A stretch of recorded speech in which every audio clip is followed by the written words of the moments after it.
जय राधा माधव कुंज बिहारी। जय राधा माधव कुंज बिहारी। जय राधा माधव कुंज बिहारी। जय राधा माधव कुंज बिहारी। जय गोपी जन वल्लभ गिरिवरधारी। जय गोपी जन वल्लभ गिरिवरधारी। जय गोपी जन वल्लभ गिरिवरधारी। जय गोपी जन वल्लभ गिरिवरधारी। जय यशोदानंदन ब्रज जनरंजन। यशोदानंदन ब्रज जनरंजन। जय यशोदानंदन ब्रज जनरंजन।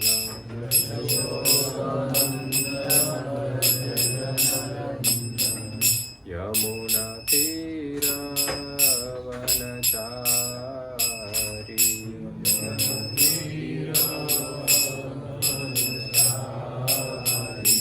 यमुना तीर वनचारी।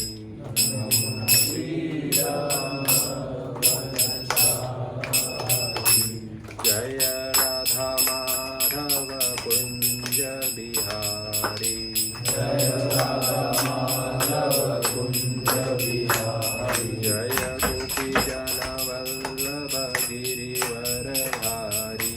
जय गोपी जन वल्लभ गिरिवरधारी। जय यशोदानंदन ब्रज जनरंजन। यशोदानंदन ब्रज जनरंजन। जय यमुना तीर वनचारी।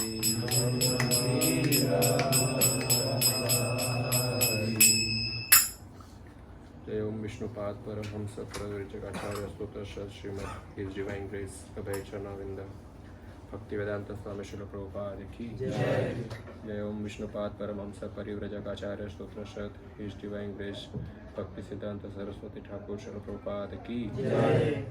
नामाचार्य श्री हरिदास ठाकुर की जय। प्रेम से कहो श्री कृष्ण चैतन्य प्रभु नित्यानंद श्री अद्वैत गदाधर श्रीवासादि गौर भक्त वृंद की जय। श्री श्री राधा कृष्ण गोप गोपीनाथ श्याम कुंड राधा कुंड गिरि गोवर्धन की जय। यमुना माई की जय। गंगा माई की जय। भक्ति देवी की जय। वृंदा देवी की जय। वृंदावन धाम की जय। मायापुर धाम की जय। जगन्नाथपुरी धाम की जय। भक्ति देवी की जय। समस्त भक्त वृंद की जय। All Guru Vishnu assembled devotees. Hare All Guru Vishnu assembled devotees. All Guru Vishnu assembled devotees. All Guru Guru Kavala. Om Agyan Timirandasya Jnananjana-shalakaya Chakshurummilitam Yena Tasmai Shri Gurave Namah. Namo Vishnupadaya Krishna Krishnaya Bhutale Srimate Bhakti Vedanta Swami Namine. नमस्ते सरस्वती देवे गौरवाणी प्रचारिणे निर्विशेष शून्यवादी पाश्चात्य देशतारिणे। जय श्री कृष्ण चैतन्य प्रभु नित्यानंद श्री अद्वैत गदाधर श्रीवासादि गौर भक्तवृंद। हरे कृष्णा कृष्णा कृष्णा हरे हरे हरे राम राम राम हरे हरे।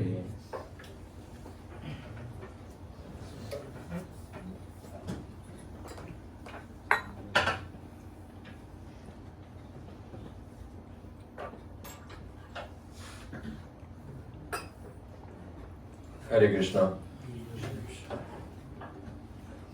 तो हम महाभारत से कथा कर रहे हैं पिछली बार हमने क्या कथा की थी, आपको याद है? वनवास। हाँ, अर्जुन की शादी नहीं, शादियां।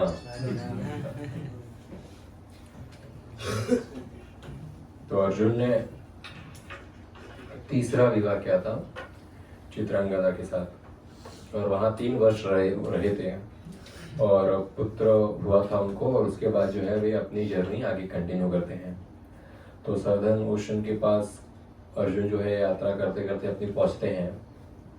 अब एक टाउन आता है, एक जंगल जैसा एक छोटा सा गांव आता है कोई, और वहाँ पर 5 तालाब बने होते हैं, 5 कुंड होते हैं, अच्छे शांत अच्छे कुंड दिख रहे हैं। तो अर्जुन थक गए थे अपने सफर से, अर्जुन ने सोचा यहाँ पर स्नान कर लूं। अर्जुन जैसे ही स्नान करने के लिए वहां पहुंचे, वहां पर गांव के लोगों ने उनको रोक दिया, कहा आप यहाँ स्नान करने के लिए मत जाइए। क्यों नहीं जाइए, रीजन क्या है? गांव वालों ने कहा ये 5 कुंड जो यहाँ पर बने हुए हैं, तालाब है, छोटे छोटे तालाब है, ये पांचों तालाब में 5 बड़े बड़े विशाल मगरमच्छ रहते हैं। एक तालाब में एक मगरमच्छ, यदि आप इसमें स्नान करने गए तो आप वापस जिंदा बाहर नहीं आओगे। अर्जुन ने कहा ऐसा कितने लोगों को मारा है? गांव वाले बोलते पहले तो हम गिनते भी थे, 1 गया, 2 गया, 3 गया, पर धीरे धीरे गिनना भी हमने बंद कर दिया, क्योंकि हम जब नहीं देखते लोग स्नान करने चले जाते हैं और फिर वो मगरमच्छ उनको तो खा जाते हैं, तो हमने तो गिनना ही बंद कर दिया, इतने लोग यहाँ पर मर गए हैं। अर्जुन ने बोला फिर तो मुझे जरूर जाना चाहिए अंदर, यदि मैं नहीं गया तो मेरे बाद और बहुत सारे लोग जाएंगे और वो मृत्यु को प्राप्त होंगे, तो मुझे इसका कुछ निवारण करना पड़ेगा, मैं सहायता करूंगा। राजा है, राजा के भाई है, युधिष्ठिर राजा तो है, तो राजा के भाई है तो जनता की सेवा तो करनी है, हेल्प करनी है। अर्जुन ने छलांग लगा दी एक तालाब के अंदर। अब जैसे ही अर्जुन ने उस तालाब के अंदर छलांग लगाई तो मगरमच्छ ने अर्जुन का हाथ पकड़ लिया। अब बड़े विशाल भयंकर मगरमच्छ था वो, पर अर्जुन भी तो कम थोड़ी है, कोई इंद्र का पुत्र है वो तो। अर्जुन ने अपना हाथ यूं उठा के बाहर फेंका और वो मगरमच्छ उल्टा बाहर गिर गया तालाब के।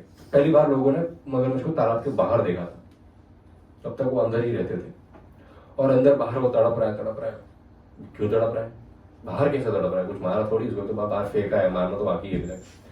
अर्जुन जैसे ही आया बाहर तालाब के, देखा वो मगरमच्छ तड़प रहा है, और वो मगरमच्छ ने अचानक अपना शरीर ही त्याग दिया और उसमें से एक अप्सरा निकल आई। तो अर्जुन बड़ा चंबित हो गया, बोले इतनी सुंदर ये अप्सरा लोगों को खा रही थी कब से। तो अप्सरा को पूछा ये क्या रहस्य है कि ये मगरमच्छ के अंदर से आप अप्सरा बाहर आई है, बड़ी अजीब सी बात है ये तो।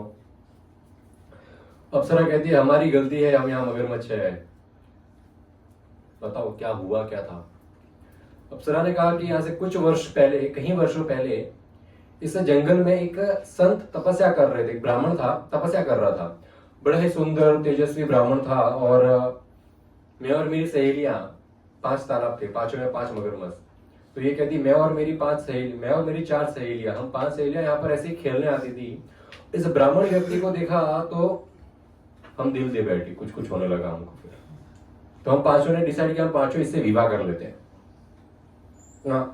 सुशील हस्बैंड सबको चाहिए, सुशील होना चाहिए व्यक्ति है। आजकल ऐसा नहीं होता, आजकल देखा कहीं पे कोई लड़का माला कर रहा है, मंदिर जा रहा है, तो पहले तो उसका रिश्ता तोड़ो, हुएला भी रिश्ता तोड़ देते हैं, बोले साधु से शादी नहीं करना। पहले होता था कि शादी के लिए साधु व्यक्ति ढूंढा जाता था। साधु व्यक्ति होना कोई ऐसा नहीं जटाएं हैं, शेर की खाल पहनी है, हिमालय से आए शादी करो साधु को करते, ऐसा नहीं। साधु अर्थात जिस व्यक्ति का बिहेवियर, उस व्यक्ति का कैरेक्टर, उस व्यक्ति का स्वभाव साधु जैसा होता है।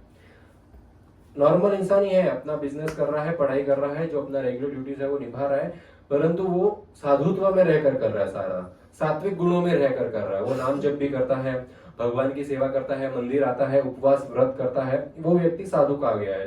कहीं पे साधु का ये ट्रांसलेशन नहीं है कि सन्यासी है या फिर कहीं हिमालय से।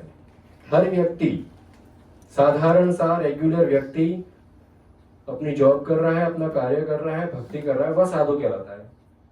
आजकल ऐसे व्यक्ति को देखकर लोग अवॉइड करते हैं, जिससे मित्रता नहीं करनी है, इसके साथ शादी नहीं होनी चाहिए। मुझे याद है यहाँ पर ये क्लासेस तो यहाँ पर कई सालों से चल रही है, एक व्यक्ति आता था, बहुत अच्छा भक्त था वो, रेगुलर नाम जब भी करता था, मंदिर आता था बहुत, पर फिर अचानक वो आना बंद हो गया। और कुछ महीनों बाद जब मुझे वो बाहर मिला तो मैंने उसको पूछा, आपने आना बंद कर दिया? तो बोले, प्रभु जी मंदिर आ रहा था तो सगाई नहीं हो रही थी, जहां से भी रिश्ता आ रहा था बोलते तो मंदिर जाता है, ये तो माला करता है, इसलिए मंदिर जाना मैंने छोड़ दिया। उस व्यक्ति की अभी भी सगाई नहीं हुई है, अभी तक सगाई नहीं हुई है, तो कर नहीं सकते हम। तो भाग्य में जो लिखा है, व्यक्ति मंदिर आएगा तो भी सगाई हो जाएगी, नहीं आएगा तो भी नहीं होगी। और अगर भाग्य में सगाई नहीं लिखी है तो भले कुछ भी कर ले, बहुत बड़ा फिल्म स्टार क्यों ना हो, करोड़ों की संपत्ति क्यों ना हो, बहुत अच्छी बॉडी शॉडी क्यों ना हो, हाँ सलमान भाई क्यों ना हो, अगर शादी नहीं लिखी है नसीब में तो नहीं होगी, कुछ भी हो जाओ। और अगर शादी लिखी है तो हो ही जाएगी, भक्ति करने की से कुछ लेना देना नहीं है इसका। तो ये कारण है कुछ के लोग आजकल साधुओं से दूर भागते हैं, भक्ति भक्ति वाली जो प्रवृत्ति है ऐसे लोगों से दूर भागते हैं लोग। ऐसा नहीं करते। तो हम भी सजेस्ट करते हैं कि जब तक जिसकी शादी सगाई नहीं हुई है उसको ज्यादा नहीं इसमें घुसना चाहिए कि मैं तो 24/7 मंदिर ही रहूंगा या फिर मैं तो बहुत अच्छा भक्त हूँ, ऐसा नाटक भी नहीं करना चाहिए। लोगों को साधारण व्यक्ति बन के रहना चाहिए। तो ये अप्सराएं तो फिदा हो गई, बोले तो साधु व्यक्ति है, साधु व्यक्ति से ही हम तो विवाह करेंगे। तो अभी वो तपस्या कर रहा है, अपना साधु व्यक्ति वो शास्त्र पढ़ रहा है, तपस्या कर रहा है। तो अभी उन्होंने सोचा कि ऐसा कुछ करे कि ये हमको सामने से अप्रोच करे, क्या वो विवाह करे, वरना ईगो हट हो जाता है। लड़कियां 5 लड़कियां सामने जाके बोल रही हमसे विवाह करो, ऐसा थोड़ी होता है। तो वो जो डांस करते हैं इसके सामने, तो वो साधु है बेचारा, अपना शास्त्र पढ़ रहा है, माला कर रहा है, और वो आगे ताता छैया डांस कर रहे हैं, गाना गा रही है। 1 दिन हो गया, 2 दिन हो गया, वो अभी कोई लूज कैरेक्टर का व्यक्ति होगा वो तो उसका तो हृदय पिघल जाएगा, इतनी सुंदर स्त्रियां हैं, मुझे जरूर से विवाह करना चाहिए। पर ये साधु तो इरिटेट हो गया, बोले ये तुम लोग क्या मेरे को परेशान कर रही हो इतने दिनों से, दफा हो जाओ यहाँ से। बोले नहीं नहीं नहीं, हम दफा तो नहीं होंगी, जब तक आप हमसे विवाह नहीं करेंगे तब तक हम यहाँ पे नृत्य करती रहेंगी। नालायक स्त्रियां, श्राप दे दिया, जाओ यहाँ से, डिस्टर्ब करते हैं मुझे, मगरमच्छ बन जाओ, 5 की 5 मगरमच्छ बन। और मगरमच्छ बनने के बाद भी तालाब के अंदर ही रहने का, बाहर आए तो फिर नहीं चलेगा, तो बाहर आ ही नहीं सकती, तालाब के अंदर ही रहो ताकि मेरे को डिस्टर्ब ना करे। बाहर आके मालूम पड़ा मगरमच्छ डांस कर रहा है 5 की 5 तालाब के अंदर ही रहो, बाहर नहीं आने का। अभी ठिकाने आई अक्कल अप्सराओं की, बड़ी ये तो बड़ी गलती करती है, अपने साधु को गुस्सा दिला दिया, बेचारा अपना तपस्या कर रहा था। तो हाथ जोड़ के क्षमा मांगी, बोले माफ कर दो, होगी गलती, नहीं करनी हमको शादी, पर मगरमच्छ तो मत बनाओ बोले। और वो एक तालाब के अंदर ही रहने का, बाहर नहीं जाने का, ये क्या बात हुआ? खाना कैसे मिलेगा, खाना खाने तो जाना पड़ेगा। तो साधु होते ही साधु ही है, तो हृदय उतना पहले गुस्सा कर ले, पर कोमल हृदय, बोले ठीक है तुम्हारा उद्धार होगा, पर कैसे उद्धार होगा? तुम खुद तालाब के बाहर नहीं आने का, कोई व्यक्ति अगर तुमको मार के बाहर लेके आएगा ना खींच के, तो तुम अपने आप अपना शरीर में आ जाओगे। बड़ा सिंपल सरल तरीका। पर ऐसे बड़े भयानक मगरमच्छ को बाहर कौन लाए? खुद आ नहीं सकती और किसी की हिम्मत नहीं बाहर लाने की। तो ये उनको श्राप था। तो अप्सरा ने बताया अर्जुन को ये श्राप था, और फाइनली इतने वर्षों बाद आप आए, मुझे बाहर फेंका, अब मैं मेरे वास्तविक रूप में आई हूँ, तो जरा मेरी बहनें हैं 4 दूसरे तालों में, जरा उनको भी ऐसे पकड़ पकड़ के बाहर फेंकी, उनका भी उद्धार हो थोड़ा। अर्जुन जी ने सब तालाबों में गए, हर एक मगरमच्छ को उठा उठा के मुंह से पूंछ के पकड़ पकड़ के बाहर फेंका, और फिर वो अपना शरीर त्याग के वो वापस अपने अप्सरा रूप में आई। और 5 ने आशीर्वाद दिया। अप्सराएं हैं तो देव कन्याएं हैं, अप्सराएं हैं, अब स्वर्ग लोक से हैं तो शक्ति तो उनमें भी होती है। तो उन्होंने सब लोग ने आशीर्वाद दिया कि आपकी कभी भी, आप हमेशा विजय रहेंगे, कभी भी आपकी हार नहीं होगी जीवन में, ये हमारा आशीर्वाद है। और वो 5 वहां से चली गई। ठीक है, अब तो स्नान कर सकते हैं। स्नान किया, वापस आए। अब ये स्थान से वापस जो है वे मणिपुर गए। अभी जो चित्रांगदा थी जहाँ से इन्होंने विवाह किया था वो मणिपुर की थी। तो ये वापस वहीं महल में गए मणिपुर में, और उनके लड़के के साथ उन्होंने समय बिताया। अर्जुन ने उनके लड़के को उन्होंने धनुर्विद्या इत्यादि जो है ट्रेन किया, मिलिट्री में ट्रेन किया। तो इन सबका आगे फ्यूचर में रोल आता है। तो इस प्रकार कुछ वर्ष और रहे अपनी पत्नी और बच्चे के साथ। फिर वहां से जो है अर्जुन निकलकर प्रभात क्षेत्र पहुंच गए।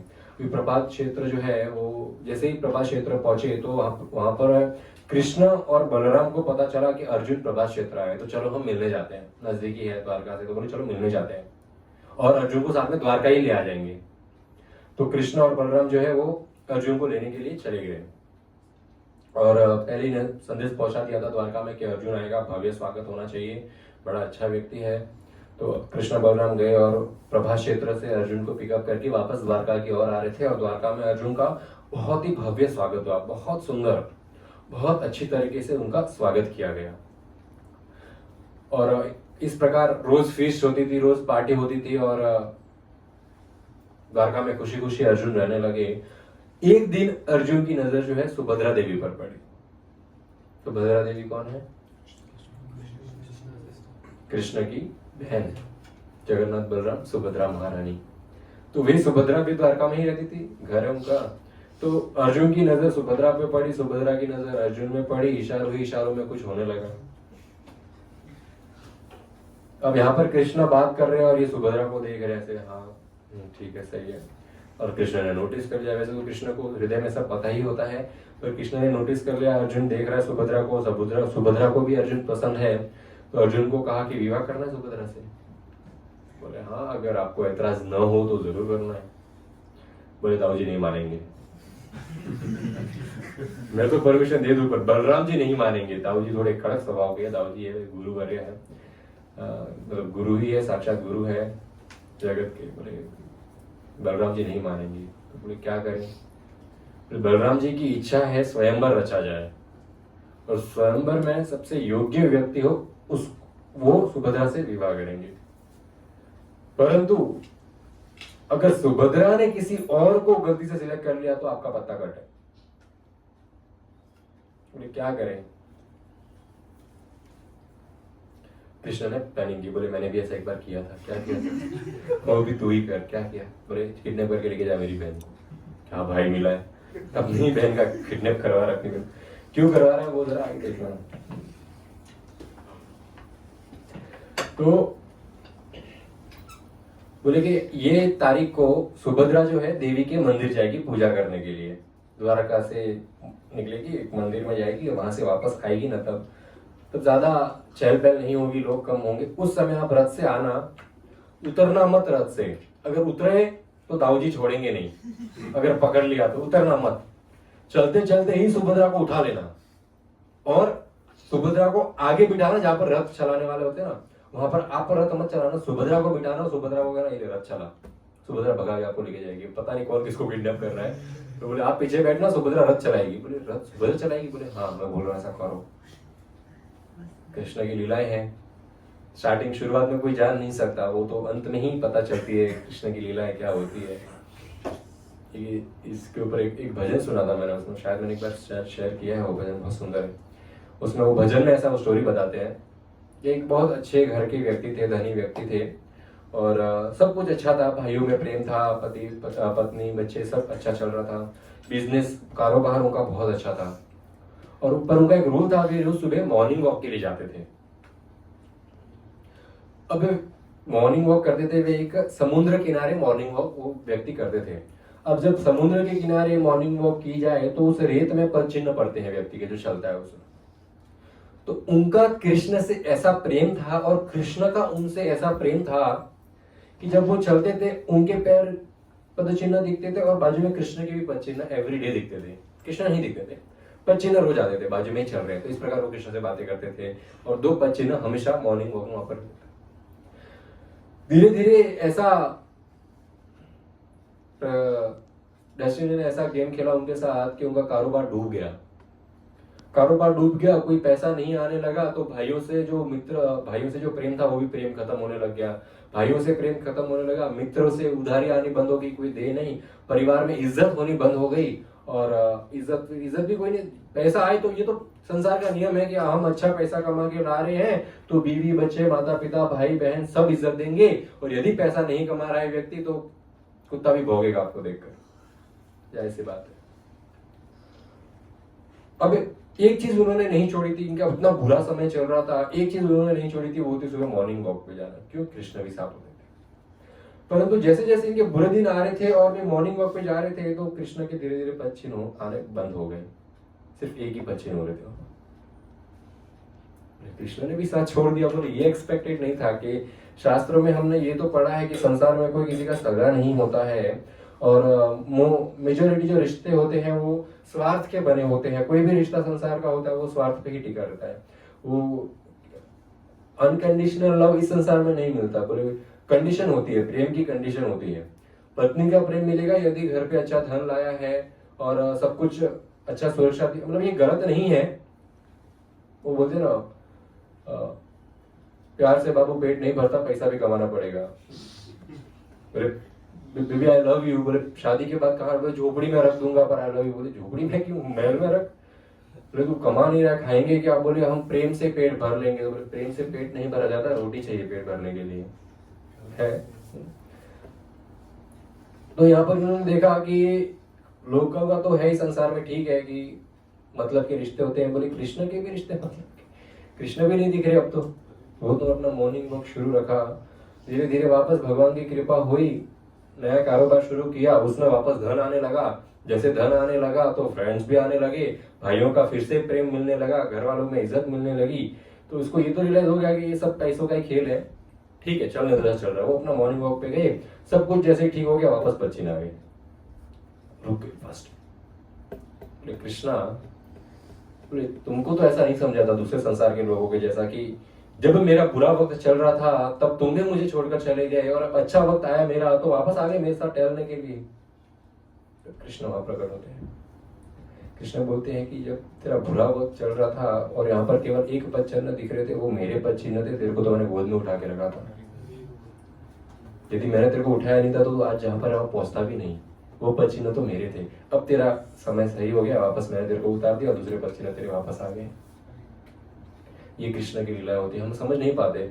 हमको लगता है क्या इतनी माला करते, इतनी भक्ति करते, इतना मंदिर जाते हैं, मेरे साथ ही बुरा क्यों होता है, मेरी ही सगाई टूटनी थी, मेरी ही शादी टूटनी थी, मेरा ही कारोबार लॉस में जाना था, मेरा ही यहाँ पर नुकसान हो रहा था, मेरा ही इतना झगड़ा होना था हर जगह, मैं इतना भक्ति करता हूँ, क्या मतलब ये सब करने का। तो ये भाव आना स्वाभाविक है। ये तो हमारा मन का खेल है। कभी भगवान से प्रेम होता है, अगले ही क्षण नफरत हो जाती है। कभी माला करने को मन लगता है, कभी नहीं लगता है। ये तो हमारे मन के खेल है। भगवान तो ऐसा खेल नहीं खेलते। भगवान की लीला दिव्य अद्भुत होती है, हमको समझना मुश्किल होता है। तो हम ये स्टोरी पे क्यों आए थे? कृष्ण ने कहा था सुभद्रा रथ चलाएगी, तुम नहीं चलाओगे, तुम पीछे बैठना। तो अर्जुन समझ नहीं पाया ऐसा क्यों हुआ। और अगले दिन हुआ, सुभद्रा आई, अर्जुन ने उठाया सुभद्रा को और रथ चलाते वहां पर बिठा दिया। सुभद्रा रथ चला रही है, भाग के दोनों से। ये खबर जो सुभद्रा के साथ उनकी सहेलियां थी वो तो एकदम भागी भागी रह गई। बोले अभी तो बाजू में चल रही थी, इधर देखा हुआ है, वो भी रथ लेके भाग रही है, लोग क्या हो रहा है। खबर पहुंची द्वारका में, अर्जुन सुभद्रा को लेके भाग गया। खबर पहुंच गई, बोले ये तो बोले सांप को दूध पिला रहे थे इतने टाइम से। बलराम ने कहा यहाँ पर इतना स्वागत किया भव्य, इतना प्रेम से रख रहे थे, इतना खिलाया पिलाया, और ये मेरी बहन को लेके भाग गया। सैनिक निकालो, सेना बाहर निकालो, बड़ी सेना तैयार की, बोले छोड़ूंगा नहीं इनको। सब बड़ी क्रोध में। कृष्ण वहां साइड में बैठ के मुस्कुरा रहे। बलराम तुमको शर्म नहीं आ रही? तेरी बहन को कोई भगा के लेके गया है, तू दूसरों की बहन को लेके आया तब तक ठीक है, तेरी बहन को कोई लेके गया भगा के। और जब तू किसी को भगा के लेके आया था, उनकी सेना पीछे आई थी, तब तूने उनको भी बहुत अच्छे अच्छे सबक सिखाए थे। अब हमारी बारी है, जो हमारी बहन को लेके गया उसको सब मुस्कुरा क्यों रहा है? उठ। कृष्ण बोले तू बैठ, आप बैठो, मैं नहीं उठूंगा, आप बैठो। बोले भैया जरा मुझे ये बताओ, रथ कौन चला रहा था? तो सुभद्रा चला रही थी। तो बोले किसने किसको किडनैप किया? सुभद्रा ने अर्जुन को किडनैप किया है, वो भगा के तो लेके जाए। तो आप किसके ऊपर हमला करोगे? अर्जुन के ऊपर हमला करोगे? ऐसा साधु आदमी है अर्जुन भैया। अर्जुन को वैसे तो युद्ध में कोई हरा ही नहीं सकता। केवल पूरे संसार में एक ही व्यक्ति है जो अर्जुन को युद्ध में हरा सकता है, वो है भगवान शिव। शिव जी के अलावा कोई हरा नहीं सकता अर्जुन को। तो इंद्र पुत्र है साक्षात, और बड़े कुरु डायनेस्टी है, पांडव का पुत्र है, बड़ा सभ्य व्यक्ति है। बिना परमिशन से किसी की बेटी के साथ शादी नहीं करता, परमिशन लेके ही शादी करता है। यहाँ पर तो ऐसी सिचुएशन आ गई आपकी वजह से उसने परमिशन नहीं ली। पर जरा देखो, क्योंकि सुभद्रा भी अर्जुन से प्रेम करती है इसीलिए वो लोग भागे हैं, ना नहीं भागते। तो बलराम को समझ आया। फिर कृष्ण कहते थे भैया अर्जुन जो है बड़ा नेक विचारों वाला है। बोले कैसे? बोले भाभी इसको दहेज भी नहीं चाहिए, भगा के ले गया। विवाह किया होता तो दहेज देना पड़ता। और तो और अर्जुन इसलिए भगा के लेके गया ताकि हमको कन्यादान ना करना पड़े। अर्जुन बड़ा बड़ा ओपन माइंडेड मॉडर्न विचारों का है। बोले दान तो वस्तु का किया जाता है, पुत्री थोड़ी ना कोई वस्तु है। ऐसा कोई गलत नहीं है, ये तो शास्त्रों के नियम है। पर ये यहाँ पे पटा रहे हैं बलराम को ऐसे ऐसे करके। बोले अर्जुन का विचार देखो, वो सुभद्रा को कोई साधारण वस्तु नहीं मानता है, ये कन्या दान करके लेके जाएगा। वो खुद ऐसे ही भगा के लेके गया। बड़े ओपन विचार है इसके। बलराम जी बोले ठीक है मियाँ बीवी राजे क्या करेगा काजी, बोले जाने दो। अब ये रथ लेकर अर्जुन जो है इंद्रप्रस्थ पहुंच गए अपनी सुभद्रा के साथ। घर वाले देख रहे इसको 1 साल का ब्रह्मचार्य पालन करने भेजा था, ये 3 शादियां करके आया है। द्रौपदी बड़ी नाराज होगी, बोले ये रूल लगाने का हमारा अर्थ क्या हुआ? कल को सब लोग ऐसे रूल तोड़ेंगे, बाहर जाएंगे और सिर्फ 10 शादियां करके आ जाएंगे। सुभद्रा को लेके आए हो, तुमको शर्म नहीं आती? 1 शादी हो चुकी है ऑलरेडी मेरे से, फिर भी आप सुभद्रा को लेके आए हो। तब सुभद्रा हाथ जोड़ के द्रौपदी के पास जाती है, बोलती है दीदी मैं आपकी सौतन नहीं, आपकी दासी हूँ। मैं अर्जुन से प्रेम नहीं करती, अर्जुन के लिए नहीं आई हूँ। ये तो मीठे शब्द है, करती है अर्जुन से प्रेम, पर शब्द किस प्रकार इस्तेमाल करना चाहिए वो व्यक्ति को आना चाहिए। बोले मैं आपकी दासी बन के रहूंगी, सदैव आपकी सेवा करूंगी। द्रौपदी ने बोला वाह ऐसी सौतन होनी चाहिए, सही जगह शादी किया आपने, वेरी गुड। सुभद्रा जो है उनके साथ रहने लगी। परफेक्ट ग्रस्त व्यक्ति है अर्जुन। ऐसा कोई देखो, कृष्ण ने गीता भी कैसे व्यक्ति को बोली? अर्जुन को।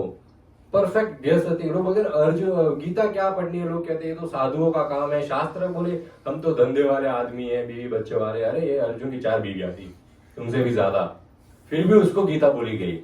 अर्जुन के तुमसे ज्यादा बच्चे थे, फिर भी उसको गीता बोली गई। क्यों? Arjun was perfect grihastha and Krishna wanted to set an example कि भगवत गीता इज फॉर गृहस्थ। तो साधु तो बन गया है, भगवत गीता में लगा साधु नहीं बनना है, संन्यास नहीं लेना है। तो जिसने संन्यास ले लिया वो पढ़ के क्या करेगा? जो हम लोग हैं, जो गृहस्थ लोग हैं, उनके लिए है भगवत गीता। उनको वास्तविक पढ़नी चाहिए कि वास्तविक साधु कैसे बनना जाए, बिना कपड़े और हेयर स्टाइल चेंज किए कैसे साधु बना जाए, हृदय से कैसे साधु बना जाए। परफेक्ट गृहस्थ व्यक्ति के लिए ये भगवत गीता बोली गई कृष्ण ने। अब कृष्ण बहुत टाइम हो गया, कृष्ण बलराम बोले चलो इंद्रप्रस्थ जाके आते हैं और मिल के आते हैं बहन को। और अर्जुन को फ्रेंड भी है, अर्जुन कजिन भी लगता है उनका। तो अर्जुन को मिलने के लिए पहुंच गए वहां पर। कृष्ण बलराम आए, इंद्रप्रस्थ महल में एंट्री किया, युधिष्ठिर को और भीम को प्रणाम किया, बड़े हैं उम्र में। अर्जुन को गले लगाया, एक उम्र का है। सहदेव और नकुल को आशीर्वाद दिया, कम उम्र के हैं। ये कुछ एटिकेट्स है व्यक्ति के जीवन में रहने चाहिए कि किस प्रकार किस व्यक्ति से बिहेव करना है। कृष्ण साक्षात भगवान, कृष्ण बलराम साक्षात परम पुरुषोत्तम भगवान होते हुए भी ये एग्जाम्पल सेट कर रहे हैं कि व्यक्ति को किस प्रकार बिहेव करना है। ऐसा नहीं है मैं साधु मतलब भक्त बन गया हूं, सब लोग आके मेरे पैर छुओ, ऐसा नहीं है। आप देखेंगे प्रभुपाद की ऐसी कृपा है, हमारे संप्रदाय की ऐसी कृपा है, ऐसी टीचिंग्स है श्रील प्रभुपाद की, हमारी फिलोसॉफी ऐसी है कि सन्यासी भी साधारण ग्रस्त व्यक्ति को दंडवत मारता है। अलाउड नहीं है सन्यासी को दंडवत मारना किसी को। एक इसे बहुत अच्छा इंसिडेंट याद आता है। आज से लगभग 15 वर्ष पहले परम पूज्य राधानाथ स्वामी महाराज की यात्रा गई थी मायापुर यात्रा हुई। उसमें बहुत सारे जेंट्स थे, लेडीज थे और बच्चे भी थे उसमें बहुत सारे। तो अभी मायापुर से कोलकाता आए हुए और कोलकाता से उनकी ट्रेन थी जगन्नाथपुरी की। तो उन लोग लगभग 1-1.5 घंटा अर्ली आ गए थे कोलकाता स्टेशन पे। अभी ट्रेन को जाने में 1-1.5 घंटा बाकी है। हमारे में ऐसा वो जो अभक्त है वो बोले टाइम पास 1-1.5 घंटा उनको पबजी खेल लेंगे, थोड़ा गेम्स खेल लेंगे। पुराना जमाना तो अखबार पढ़ लिया, थोड़ा इधर टहल लिया। बोले 1 घंटा टाइम वेस्ट तो करना है, टाइम पास करना है। टाइम पास कैसे किया जाए? भक्तों का अलग ही सीन है। भक्तों का बोले अच्छा ट्रेन 1 घंटा लेट है, चलो 8 माला हो जाएगी। 2 घंटा लेट है, 12-16 माला कर लेंगे, तो कुछ रीड कर लेंगे, कीर्तन कर लेंगे। ये भक्तों का स्वभाव होता है। महाराज ने बोला अच्छा टाइम है ट्रेन को, तो अभी 1-1.5 घंटा बाकी है, चलो स्टेशन के बाहर बैठ के कथा करते हैं। और क्या, कथा करने बैठ गए। राधानाथ स्वामी महाराज कथा करने बैठ गए। सब जेंट्स आगे बैठे हैं, सारे के सारे ब्रह्मचारी भी है उसमें, प्रभु जी से और माता जी गण, बच्चे पीछे बैठ गए सब। कथा शुरू की महाराज ने, कथा शुरू की। आधा घंटा हो गया, पौना घंटा हो गया, 1 घंटा हो गया, ट्रेन स्टेशन पे आ गई। परंतु महाराज का ऐसा है कि महाराज एक बार कथा में घुस जाते हैं तो फिर वो बाहर नहीं आते आसानी से, और ना तो किसी में हिम्मत पड़ती है उनको रोकने की कि स्टॉप, कथा बंद कर उठे। जो आगे बैठे थे वो भी महाराज के साथ कथा में डूब गए थे। अब जो पीछे माताएं थी जिनके साथ बच्चे थे वो बेचैन हो रहे हैं, ट्रेन आ गई, शाम का समय हो गया है, ट्रेन आ गई। तो जो प्रभु जी गण होश में थे पीछे, उन्होंने बच्चों को उठाया, माताओं को चलाया, बैग उठाया, सबको ट्रेन के अंदर बिठा दिया, जैसे तैसे भर दिया। बोले आप लोग तो बैठो, महाराज कथा कब बंद करेंगे तब हम उठ के आएंगे। और 2 दिन प्रभु जी वो ट्रेन में चले गए, माताएं बुजुर्ग वगैरह सब चली गई, बच्चे भी अंदर बैठ गए, ट्रेन भी निकल गई और महाराज यहाँ पर कथा कर रहे हैं बाहर कोलकाता में। इस प्रकार और कुछ घंटे बीत गए, फिर महाराज को होश आया, बोले has train already arrived? Maharaj train has already left and about to reach at Jagannathpuri. बड़ा बुरा लगा, मिस हो गया ट्रेन। पर वो कथा भी कथा थी ऐसी कि जो कथा कर रहे थे वो तो उस कथा में डूबे थे, सुनने वाले भी पूरी तरह डूब गए थे। उन्होंने अपनी अगली ट्रेन पकड़ी, जगन्नाथपुरी पहुंचे और वहां पर वे सब माताएं खड़ी थी अपनी, और उन माताओं ने समहाउ मैनेज कर लिया अपना बैग, बच्चे और होटल्स में चेक इन वगैरह कर लिया। महाराज जैसे ही पहुंचे और माताओं को देखा, महाराज ने सीधा दंडवत करना मारा माताओं को। साधारण घर में काम करने वाली माताएं हैं, कोई साधु सन्यासी नहीं है, कोई बड़ी बड़ी पोजीशन में नहीं है, कोई प्राइम मिनिस्टर नहीं है, साधारण घर की स्त्रियां हैं। उनको जाके ये सन्यासी ने दंडवत मारा, I am very sorry for Easter. ये शिक्षा श्रील प्रभुपाद ने अपने शिष्यों को सिखाई है। ये शिक्षा हम इस संस्था में सीख रहे हैं कि हम्बल किस प्रकार बना जाता है, वास्तविक साधु किस प्रकार बना जाता है, सन्यासी कैसा होता है। वो सन्यासी नहीं है जो बोले आओ मेरे पैर छुओ, 100 रुपया इधर रखना, इधर से चॉकलेट लेके जाओ। दैट इज नॉट उनका फिलोसफी उनके पास, but that is not humbleness. इस प्रकार हम हमारे समाज को क्या मैसेज दे रहे हैं कि हम्बल कैसे बनना है, ये सब मैसेज जा ही नहीं रहा है। पर कुछ ऐसे सुंदर वैष्णव संप्रदाय हैं जिनमें सन्यासी भी आके सामने वाले को दंडवत मारते हैं, बोले शास्त्र के नियम, शास्त्र के पास आप भक्त हैं और मैं आपका दास हूं। सन्यासी भी यही कहता है। ये स्टोरी पे हम क्यों आए थे? कृष्ण अपना पर्सनल एग्जांपल से बता रहे हैं किस प्रकार व्यवहार करना चाहिए। ठीक है, अब अर्जुन और सुभद्रा को जो पुत्र हुआ उसका नाम था अभिमन्यु, और भौम ऋषि ने जो है अभिमन्यु को शिक्षा दी, महारथी बनाया उसको, उनका भी फ्यूचर में रोल आएगा। युधिष्ठिर और द्रौपदी का जो पुत्र था उसका नाम था प्रतिबिंध्य। भीम और द्रौपदी के पुत्र का नाम था श्रुतसोम। अर्जुन और द्रौपदी के पुत्र का नाम था श्रुतकर्मण। नकुल और द्रौपदी के पुत्र का नाम था शतनिक, और सहदेव और द्रौपदी के पुत्र का नाम था सुतसेन। ये इनका लिस्ट बताया पुत्रों के नाम। अब एक दिन अर्जुन, बलराम और महल के कुछ लोग जो है टहलने के लिए जाते हैं, ऐसे ही फॉरेस्ट वॉकिंग में थोड़ा टहलते हैं वहां पर। फिर अर्जुन और कृष्ण कहते हैं चलो इनको ये वापस घर पे चले जाएंगे, अपन और आगे टहलने जाते हैं। तो अर्जुन और कृष्ण जो है यमुना किनारे चले जाते हैं, अपने इंद्रप्रस्थ में और दिल्ली के साइड में यमुना बहती है, तो वे और फॉरेस्ट में अंदर चले जाते हैं, और जो वहां पर लोग थे वो अपने घर चले जाते हैं। ये लोग मस्त अपना मस्ती मजाक करते हैं, जोक्स करते हैं, थोड़ा शास्त्र के ऊपर बात करते हैं कृष्ण और अर्जुन, और यूं ही यमुना किनारे किनारे दोनों चल रहे हैं। काफी समय बीत गया, दोनों के पास एक ब्राह्मण आता है। ब्राह्मण आके कहता है आप अर्जुन और आप कृष्ण हैं? अर्जुन बोलते हैं हाँ, आपको कैसे पता चला मैं अर्जुन और यही कृष्ण है?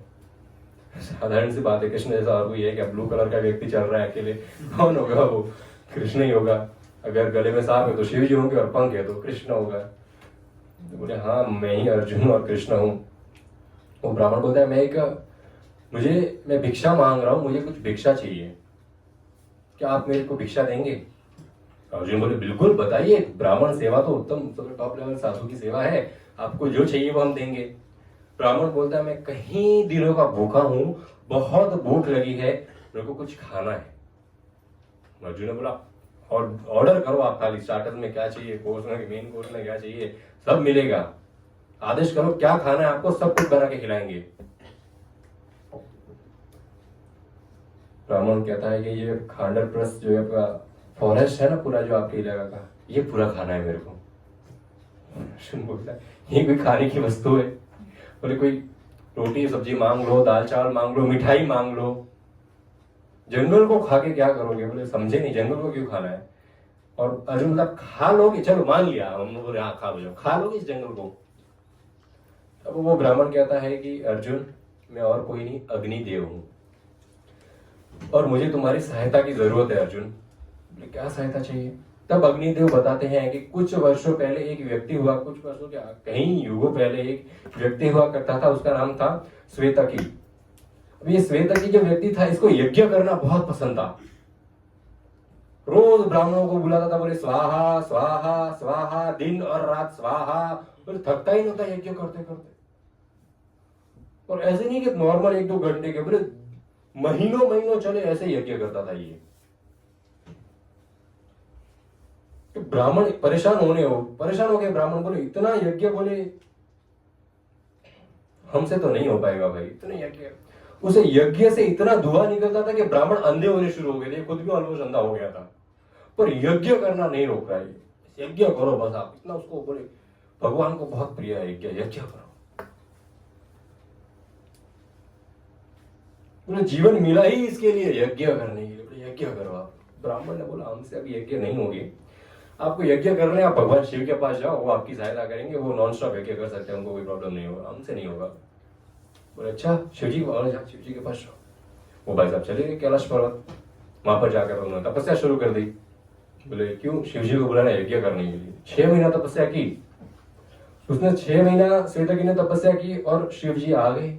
बोले मांगो वरदान। बोले आप मेरे साथ यज्ञ करेंगे? ये सब खेल मेरे पास टाइम नहीं है, आपके तो यज्ञ भी बड़े डेंजर होते हैं।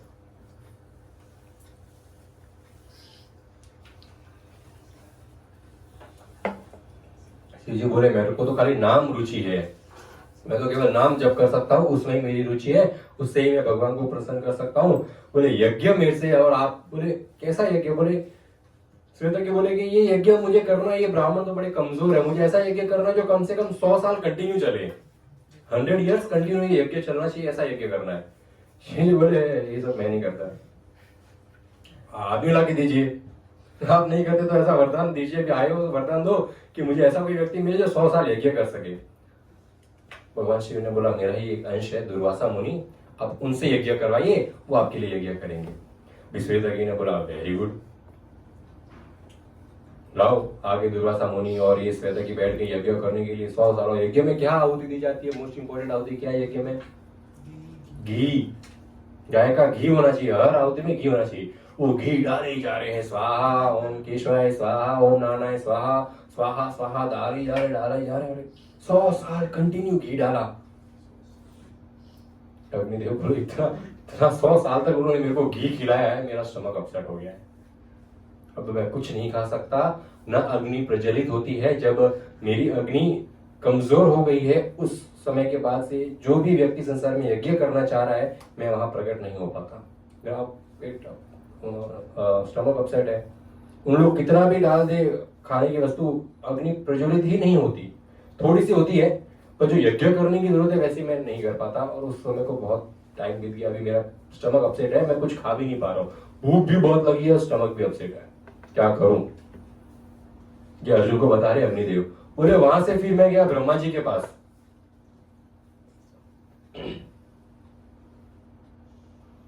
ब्रह्मा जी के पास गया तो मुझे रियलाइज हुआ कि किस प्रकार मुझ में अग्नि में एक खासियत है कि अग्नि कुछ भी भस्म कर सकती है। तो अग्निदेव बोलते थे मुझ में घमंड बहुत था कि मैं कुछ भी ग्रहण कर सकता हूं, सब पछता है इधर। तो बड़ी पावरफुल पाचन शक्ति है मेरी, अग्नि नाम है जिसका, जो चीज मेरे अंदर आ गई उसका नामो निशान मिटा सकता हूं मैं। वो घमंड को ये तुम्हारे बाजू में खड़े कृष्ण ने तोड़ दिया। 100 साल कंटिन्यू घी ऐसा खिलाया कि पेट ही खराब हो गया, कुछ नहीं खा सकता। अब ब्रह्मा जी के पास गया तो ब्रह्मा जी ने मेरे को कहा कि आप पृथ्वी पर जाइए, वहां पर खांडलप्रस्थ जो वन है उस वन को खाइए आप। गोल ये नहीं था वन को खाना है। अब अर्जुन और पांडव वगैरह ये जब यहाँ पर बसे तो यहाँ पर बहुत सारे लोग आए, तो लोग आना शुरू हुए, तो यहाँ पर राक्षस भी रहते थे साथ में, राक्षस भी बहुत सारे आए। अब वो राक्षस के रूप में नहीं रहते थे क्योंकि यहाँ पर लोग बहुत हैं, वो राक्षस जो है जानवरों के रूप में इस वन में वास करते हैं। आप उन राक्षसों को मार के खाइए, 2 फायदा होगा, उन राक्षसों की चर्बी से आपका जो डाइजेशन का प्रॉब्लम है वो सॉल्व हो जाएगा वो चर्बी खाने से। और दूसरा कि आपको पुण्य भी मिलेगा, राक्षस को मारने से पुण्य मिलता है। आप अपने फ्रेंड को मत देखो। तो बोले दोनों काम हो जाएंगे, आप जाइए। फिर अग्निदेव बोलते कि उनकी आज्ञा लेके मैं पहुंच तो गया यहाँ पर, परंतु इस फॉरेस्ट का रक्षा करता है तक्षक सांप है, वो रक्षा करता है यहाँ पर। बोले ऐसे भयानक भयानक इसमें राक्षस है, मैं तो खा ही नहीं पा रहा हूँ इनको, तो मेरे में हिम्मत ही नहीं हो रही, कैसे खाऊं मैं इनको। और आप वैसे ही यहाँ के राजा है, तो अर्जुन और कृष्णा आपसे मेरी रिक्वेस्ट है, आप मेरी सहायता करिए ये जंगल को खाने में, और इसमें जो राक्षस है उनको भी खाने में। एक भी राक्षस बच के भागना नहीं चाहिए। कृष्णा और अर्जुन ने कहा we will help you, let's गो।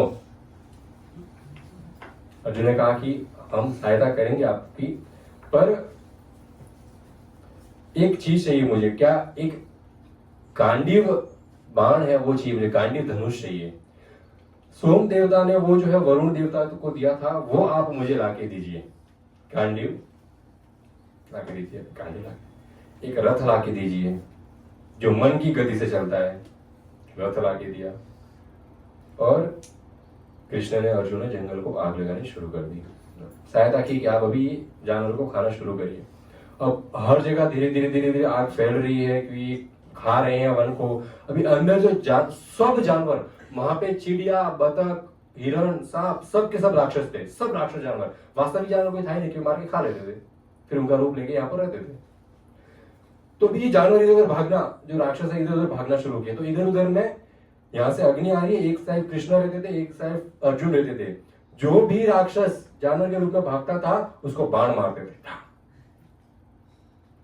और जब ये राक्षस को बाण मारा जाता था तब उसके अंदर से समझो कोई रैबिट को बाण मारा, तो सर रैबिट का आवाज नहीं आता था, राक्षस का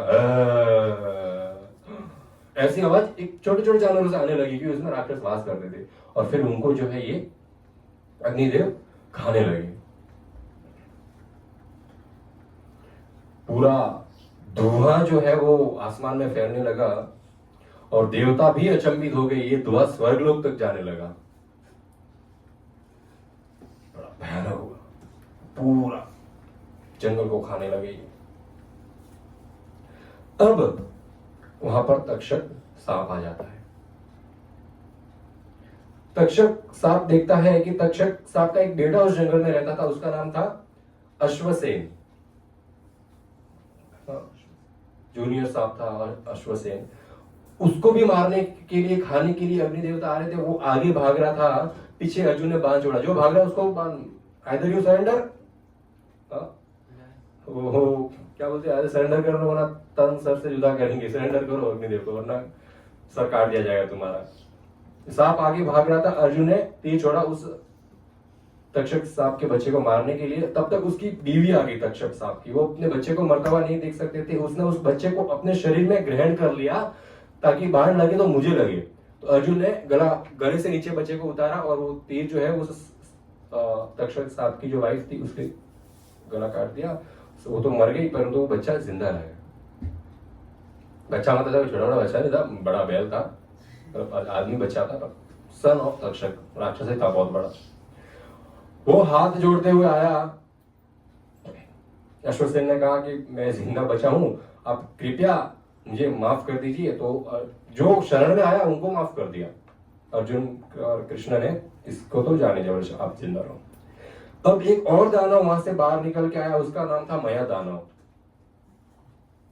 मया दानव को मारने के लिए कृष्ण ने सुदर्शन चक्र छोड़ा था, बोले मया दानव को मारना है। अब मया दानव जो है भागते हुए अर्जुन के पास आया। अर्जुन मैं आपकी शरण लेता हूं, आप हमारे राजा हैं, आप मुझे छोड़ दीजिए।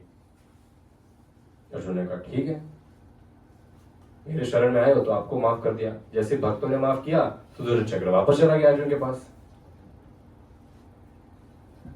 अब एक पेड़ के ऊपर एक पंछी के 4 अंडे थे। अभी शरणा नाग नाम का एक पक्षी, राक्षस था, वो पक्षी के रूप में रह रहा था। अब वो आया यहाँ पर माफी मांगने के लिए अर्जुन के पास। अर्जुन को कहा कि मेरे बच्चों को छोड़ दीजिए, मुझे मार दीजिए, आई डोंट माइंड, मुझे बच्चों को छोड़ दीजिए। बोले बच्चों को क्यों छोड़ना है, और आप कौन हो और आप यहाँ पर राक्षस बन के क्यों रह रहे हो ये पंछी के रूप में। तब इसने बताया कि मैं पिछले जन्म में एक ब्रह्मचारी था, मैंने शादी की नहीं, ब्रह्मचारी था। ब्रह्मचारी जीवन में मैंने अपना शरीर त्याग दिया, अपनी गति की ओर जा रहा था, तो मैं पितृलोक के बाहर से गुजर रहा था।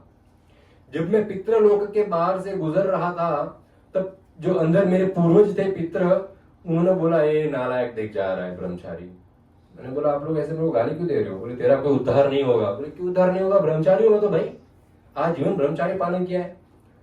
बोले तूने सिर्फ ब्रह्मचार्य ही पालन किया है, भक्ति तो की नहीं है। तो साधु बनना तो कोई भी बन ले, साधु वर्ष बिग डील हो, साधु बन के भक्ति करे, कृष्ण को प्रसन्न करे तो तेरा पितृ ऋण चुकेगा। तेरा पितृ ऋण नहीं चुका है, ब्रह्मचारी बन जा, सन्यासी बन जा, जब तक भक्ति नहीं की तब तक पितृ ऋण तो नहीं चुकने वाला तेरा। बोले अब क्या करूं। बोले जा पृथ्वी पर शादी कर, बच्चे पैदा कर, वो बच्चे फिर पितृ ऋण है वो चुकाएंगे तुम्हारा। तो बोले इंसान तो बन के नहीं जाऊंगा मैं। इंसान बन के गया तो फिर क्या है, मोह माया में लग जाते हैं, फिर ज्यादा मगजमारी होती है। बोले कुछ जानवर बनूंगा, बच्चे हो जाएंगे, पितृ ऋण चुक जाएगा, परिवार आगे वंश बढ़ेगा, पितृ ऋण मेरा चुक जाएगा, और जानवर है तो ज्यादा मोह माया भी नहीं रहेगी, मतलब ठीक है मर गए तो मर गए। तो ये पंछी बन के यहाँ पर रह रहा था, इसके 4 पुत्र थे। तो इसने कहा कि मेरा पितृ ऋण चुकाना है, इन पुत्रों को जिंदा रहने दो, और मेरा तो टाइम हो गया, मेरे को तो भगवत धाम जाना है। तो ये 4 बच्चे भी जिंदा रह गए थे। अब अग्निदेव का जो है वो अग्नि शांत हो गया, उनका एपेटाइट ठीक हो गया, वो तो वहां से अर्जुन को उनको थैंक यू बोल के निकल गए। मया दानव आया अर्जुन के पास, बोले I am very very grateful, आप दोनों ने मुझे जिंदा छोड़ दिया है, वेरी। अभी मैं आपको सेवा करना चाहता हूँ। क्या सेवा करनी है। अर्जुन के पास गए, अर्जुन आपकी सेवा करना चाहता हूँ, आपने मेरे को बचा दिया। अर्जुन बोलते गो टू कृष्णा, उनको बोलो क्या सेवा चाहिए, मुझे कोई सेवा नहीं चाहिए। कृष्णा के पास गए, कृष्ण ने बोला गो टू अर्जुना, अर्जुन को क्या सेवा चाहिए, अर्जुन को पूछो, मुझे कोई सेवा नहीं चाहिए, अर्जुन की सेवा करो। मैं दानव बोलता कृष्ण आप ही बता दो क्या सेवा करनी है। अर्जुन बोलेंगे इधर मैं इधर उधर घूमता रहूंगा, आप बताओ भाई क्या सेवा करनी है। अर्जुन की मैं कर दूंगा सेवा जो भी है। तब कृष्ण ने कहा कि अभी इन लोग यहाँ पर आए हैं, खंडप्रस्थ में इंद्रप्रस्थ में लोग रह रहे हैं, साधारण सा महल है, अच्छा महल है पर है महल। अभी आप एक काम करो, आप मया दानव हो, आप इनका भव्य विशाल महल अपग्रेड कर दो, इनके महल को, इनके पूरे टाउन को, पूरी सिटी को, हर जगह को ऐसा सुंदर बना दो कि तीनों लोक में किसी के पास ऐसा महल ना हो। मया दानव ने कहा डन। मया दानव वहां से बिंदु सरोवर पर पहुंच गए।